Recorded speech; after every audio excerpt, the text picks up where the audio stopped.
So, when it comes to the BBC, they want everyone to believe that the TV license is good value. Like, they want to make you think that the license fee is here to stay. They want you to think that it's not really a big problem. But I've got some news for you here.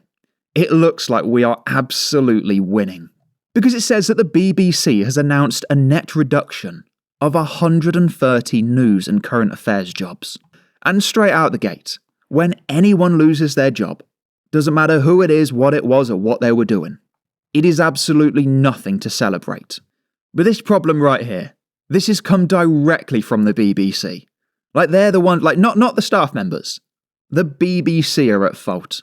Because they're the ones who are absolutely determined to just create these weird positions. Like, for example, the BBC's Asian Network's bespoke news service. Apparently that's going to be axed. But why did we have one in the first place?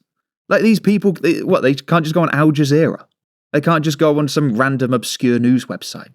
The BBC think that they have to provide that angle at the forced cost of millions of pounds a year.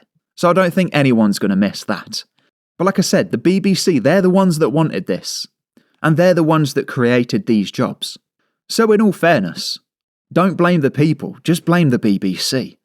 And it goes on to give a quote from this person here, Raj Kaur Bilku. That's a very similar name to I'm joking, that's not a very similar name to me. Oh, that would be a plot twist and a half, wouldn't it?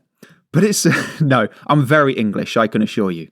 But Raj says that the BBC talks about diversity, representation, and underserved audiences. And he goes on to say that we tick all of those boxes. You see, he ticks the boxes. So he thinks he should have a job. But unfortunately, Raj, Mr. Bilku, it's not about box ticking.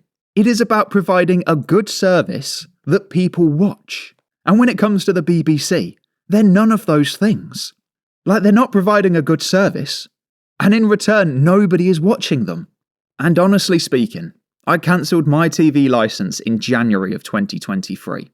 And judging by some of your comments, some of you were years ahead of me. But I gotta tell you, since cancelling, it really is a nice feeling.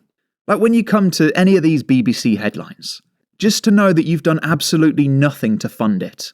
It really is a nice feeling. Like, to just know that they're not out there just wasting your money. Because my advice for you would be to just keep it for yourself. You're going to spend it far better than the BBC ever will. And if you enjoyed today's video, with information on screen as well as photos that you've never seen before, like, I guarantee you some of these photos, you just quite simply have never seen them. That's because there's no other creator that's just going to go out and find them for you. They just expect you to just stare at the same thing on screen for 10 minutes. No. I'd get bored myself. But if you enjoyed all of that, as well as a little bit of sourness at the end, I gotta tell you, you've really gotta become one of the 52,999 subscribers. This country has gone crazy.